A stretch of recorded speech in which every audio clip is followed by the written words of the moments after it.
ગુજરાત હાઈકોર્ટને બોમ્બથી ઉડાવી દેવાની ધમકી મળી છે, જ્યાં ઈમેલ કરીને બોમ્બથી ઉડાવી દેવાની આ ધમકી આપવામાં આવી છે। હાઈકોર્ટના રજિસ્ટરના મેલ આઈડી પર આ એક મેલ આવ્યો। આજે સવારે ઈમેલ આવતા જ ત્યાં પોલીસે તપાસ હાથ ધરી છે। સોલા પોલીસ આ ઉપરાંત BDDS કોર્ટ હાઈકોર્ટ પહોંચી અને આ આખા પરિસરને લઈને તપાસ હાથ ધરવામાં આવી રહી છે। આપણે જણાવીએ કે અહીં હાઈકોર્ટના રજિસ્ટરના મેલ આઈડી પર ધમકીભર્યો મેલ આવ્યો અને આ આખા પરિસરને ઉડાવી દેવાની ધમકી આપવામાં આવી છે, જેને લઈને સોલા પોલીસ અને BDDS કોર્ટ દ્વારા અહીં તપાસ હાથ ધરવામાં આવી રહી છે। તો ગુજરાત હાઈકોર્ટે બોમ્બથી ઉડાવી દેવાની આ ધમકી આવી છે। વધુ વિગતે વાત કરવા જોડાઈ રહ્યા છે હરીન માત્રાવાળા। હરીન, શું વધુ વિગતો મળી રહી છે? તપાસ ચાલી રહી છે અત્યારે ત્યાં?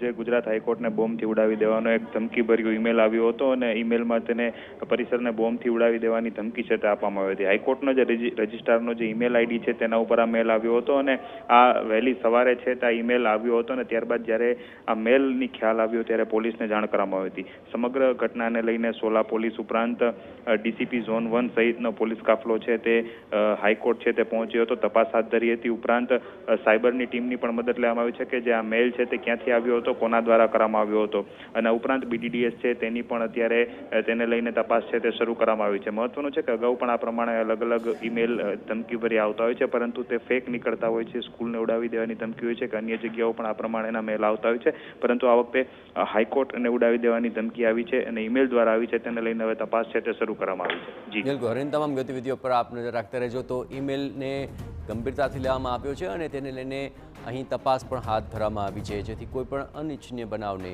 ટાળી શકાય।